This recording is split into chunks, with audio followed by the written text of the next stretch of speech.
வணக்கம்ப்பா. நம்மளுடைய கிளவுட் கிச்சனில் பார்த்தீங்கன்னா, இன்றைக்கி இப்போ வத்த குழம்பு சாதம் ஆர்டர் வந்திருக்கு. நம்ம எப்படி செய்யலாம்னு பார்க்கலாம் வாங்க.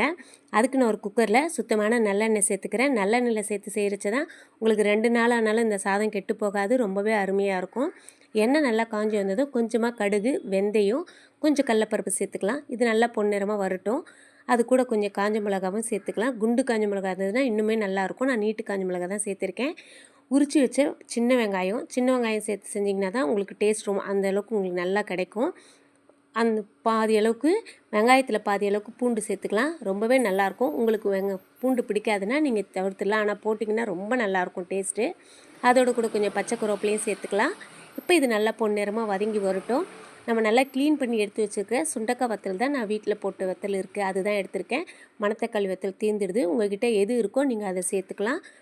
அதை சேர்த்து அதையும் நல்லா பொன்னிறமாக பொரித்து எடுத்துக்கலாம். இது நல்லா வதங்கி வரட்டும். புளி ஒரு பாத்திரத்தில் நம்ம தனியாக ஊற வச்சு கரைச்சி வச்சுருக்கோம். இதோட கூட கொஞ்சம் மஞ்சத்தூள், மிளகாத்தூள், சாம்பார் பொடி இது எல்லாத்தையும் நம்ம சேர்த்துக்கலாம். இதுவுமே நல்லா எண்ணெயில் வதங்கி வரட்டும். கொஞ்சமாக தனியாத்தூளும் சேர்த்து நல்லா எண்ணெயில் ஒரு வதக்கிடலாம், அந்த பச்சை வாசனை போகிற வரைக்கும்.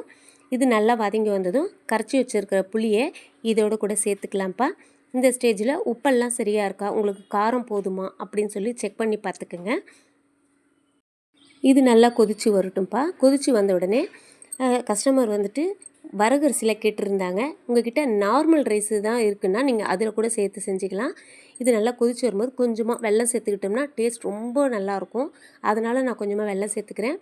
நான் வரகரிசியை சேர்த்து நல்லா கிளறி ஒரு 3 விசில் அளவுக்கு வச்சு எடுத்துக்கிறேன்ப்பா. நீங்கள் தண்ணி வந்து ஒரு அரிசிக்கு 2 பங்கு தண்ணி, நார்மலாக நீங்கள் அரிசி வைக்கிற அதே மாதிரி தான் வச்சிட்டிங்கன்னா ஒரு 3 விசில் வச்சு எடுக்கிறது சாப்பாடு உங்களுக்கு ரொம்ப ரொம்ப அருமையாக வந்துடும்.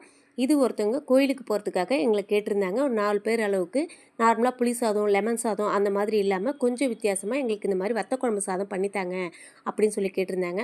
அவங்களோட சேர்த்து வீட்டுக்கும் சேர்த்தே இதை நான் செஞ்சுட்டேன். எப்போதுமே வீட்டுக்கு தனியாக கஸ்டமருக்கு தனியாக நம்ம சமைக்கிறதில்ல, எல்லாமே சேர்த்து தான் நம்ம செய்கிறோம். சூடாக இருக்கும்போது இந்த மாதிரி கொஞ்சம் தளதளன்னு இருக்கும்பா. ஆறுச்சுன்னா உங்களுக்கு கெட்டியாகிடும். நீங்கள் நார்மல் ரைஸில் செய்கிறச்சவே இது உங்களுக்கு அப்படியே நல்லா கட்டியாகவே கிடைக்கும். இதை நீங்கள் லஞ்சுக்கும் ரெடி பண்ணிக்கலாம், ஊருக்கு போகிறச்சே எடுத்துகிட்டு போகலாம்.